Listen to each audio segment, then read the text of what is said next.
human reproduction. In the chapter, the main points we have to study: male reproductive system, female reproductive system, menstrual cycle, gametogenesis, fertilization and implantation, gestation, parentification and lactation. First of all, male reproductive system. From the plus 1 syllabus itself, we know what is the primary sex organ in male, female, like that. So, male reproductive system.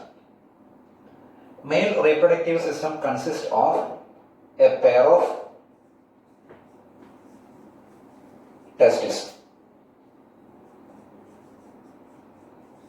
accessory duct, accessory gland, and the external genitalia, that is penis. First of all, testes. What is testes? Testes are the primary sex organ in male. Testes are the primary sex organ in male. Testes are located in the lower abdominal cavity within a pouch called scrotum. Scrotum maintains a lower temperature, that is 2 to 2.5 degree Celsius, that is lower than the internal body temperature. Then only the sperm can grow inside the testes. Testes are measures about 4 to 5 centimeter length, 2 to 3 centimeter thickness. Testes are covered by a dense fibrous membrane, that is what called it's an important point for entrance, tunica albuginea. Testes are covered by a dense fibrous membrane which is called a tunica albuginea. Each testis is divided into, or each testis is broken into 250 compartments. Each testis is divided into 250 compartments. That compartments are called testicular lobules. Testicular lobules. Each testis are divided into 250 compartments are called testicular lobules. Each lobules consist of, from 20-50 compartments, each lobules consist of 1 to 3 highly coiled structure. That is what called seminiferous tubule. Seminiferous tubule. Each seminiferous tubules lined its inside by, each seminiferous tubules lined its inside by 2 specialized cells. That is called male germ cells. It is also called spermatogonia and Sertoli cells. It is also called nurse cells. What is the function of male germ cells or spermatogonia? Spermatogonia undergo meiotic division and produce sperm. And Sertoli cells or nurse cells, from the name itself suggests that nurse. Sertoli cells provide nourishment to the germ cells. It gives nourishment to the germ cells. The layer outside the seminiferous tubules, or the region outside the seminiferous tubules. The region outside the seminiferous tubule consists of a masses of cells. That masses of cells are called Leydig cells. Leydig cells. It is also called interstitial cells. Leydig cells or interstitial cells. The function of Leydig cells or interstitial cells is nothing but it provide or it produce testosterone.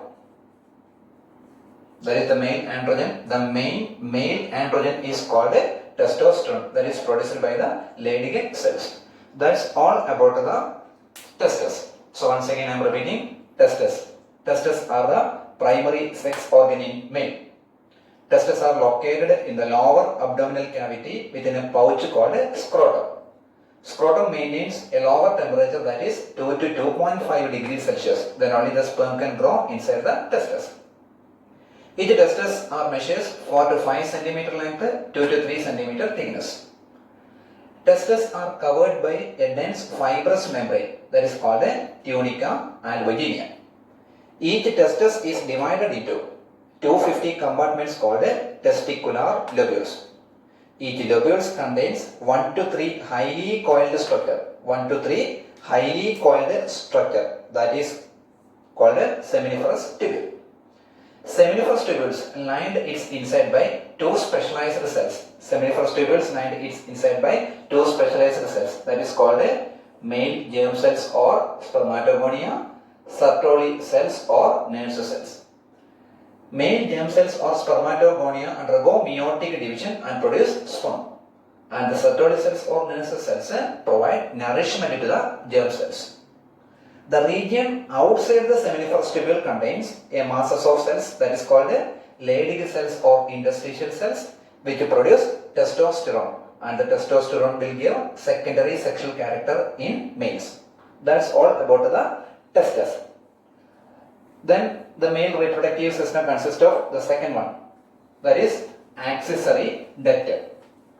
Accessory duct, there are different types of accessory duct in males. So we can begin with like this. Seminiferous tubule, that we all know, seminiferous tubule is the region responsible for the production of sperm. Seminiferous tubule opens into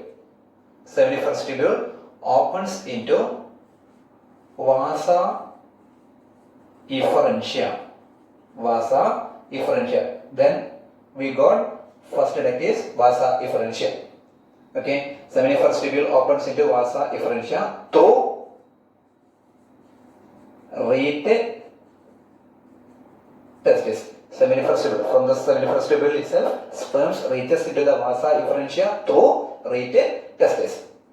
Several vasa efferentia opens into next duct, that is epididymis. What? Epididymis. Epididymis is a long coiled tube present at the posterior surface of each testis. Epididymis is a long coiled tube present at the posterior surface of each testis, which carries sperms outside the testis. So maybe an entrance question, which one carries sperms outside the testis? Maybe the option consists of seminiferous tubule, reated testis, vasa efferentia, epididymis, like that. So epididymis is the right answer, because epididymis is a long coiled tube present in the posterior surface of each testis, which carries sperms outside the testis. Epididymis also store immature and non-motile sperm. So the immature and non-motile sperms are stored in the epididymis. So once again, vasa efferentia, several vasa efferentia opens into epididymis. Epididymis is a long coiled tube present at the posterior surface of each testis, which store immature and non-motile sperms and which carry sperms outside the testis. Epididymis opens into vas deferens. It opens into vas deferens. Vas deferens opens into ejaculatory duct. Ejaculatory duct is formed by, this duct is formed by the union of duct coming from both seminal vesicle. Next we are discussing about the accessory gland. One of the accessory gland is seminal vesicles. So the duct coming from the seminal vesicles and the vas deferens. Okay, So ejaculatory duct is formed by the union of duct coming from both the seminal vesicles and a vas deferens. Okay. Then the ejaculatory duct opens into urethra. Urethra is a long tube, extends from urinary bladder. It is extending from urinary bladder, or it starts from urinary bladder and passes through our penis. And reaches the end, that is called urethral meatus. Okay, so urethra is a long tube starting from urinary bladder and passes through the penis till urethral meatus. That's all about the accessory duct. So once again I am repeating accessory duct. What is accessory duct? Accessory duct begins from seminiferous tubules. Seminiferous tubule opens into vasa efferentia through reed testis. Several vasa efferentia opens into epididymis. Epididymis is a long coiled tube present at the posterior surface of each testis, which store immature and non-motile sperms, and it carries sperms outside the testis. Epididymis opens into vas deferens. Vas deferens opens into ejaculatory duct. Ejaculatory duct is formed by the union of duct coming from both the seminal vesicles and vas deferens. Ejaculatory duct opens into urethra. Urethra is emerging from urinary bladder, passes through penis and extends up to the urethral meatus. That's all about the accessory duct. And the next one is accessory gland. Accessory gland means there are 3 accessory glands in male reproductive system. First of all, prostate gland. Second, seminal vesicle. Third one, bulbourethral gland. This bulbourethral gland is also called Cowper's gland. What? Cowper's gland. So, what is prostate gland? Prostate gland surrounds the urethra. Prostate gland just surrounds the urethra and it produces a milky secretion. It produces a milky secretion and forms considerable part of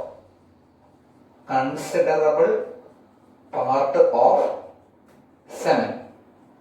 Semen we need to discuss later. Just I am mentioning what is semen. Seminal plasma along with the sperm. Seminal plasma and sperm together constitute as semen. Okay, so prostate gland surrounds the urethra. It produces a milky secretion which forms considerable, means major part of the semen is contributed by prostate gland.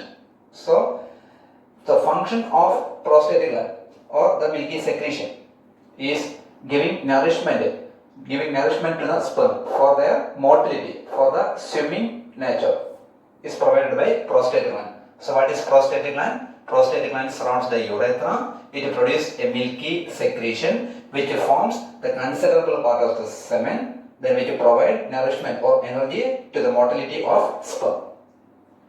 Seminal vesicles. And one more important point, prostate gland is single. It is a single, and the seminal vesicles and bulbourethral glands are pair. Okay. Then seminal vesicles produce a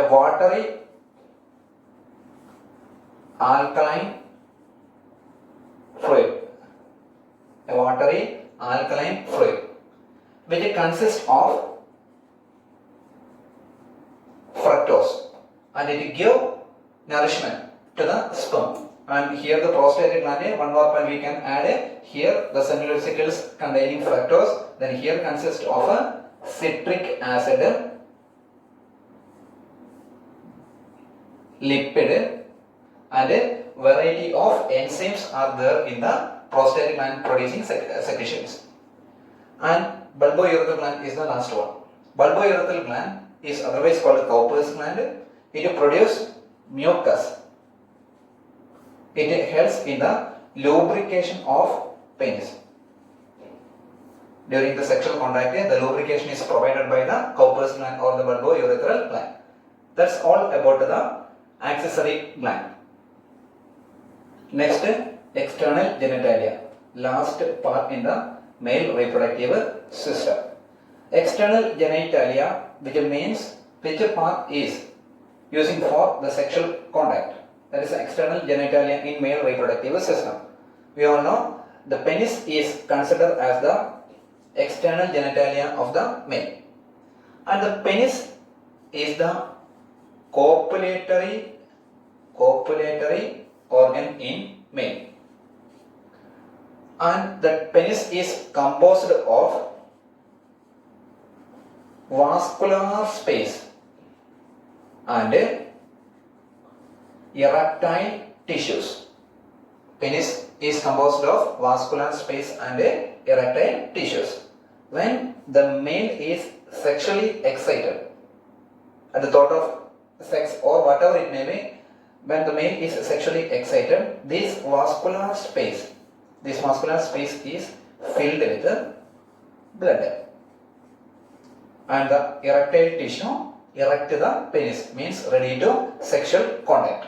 That's all about the penis. Means penis is the copulatory organ that are used by the male for the sexual contact. That's why it is known as copulatory organ. And this penis is composed of vascular space and erectile tissues. When the male is sexually excited, the vascular space means blood vessels. Okay. Then this space is completely filled with blood.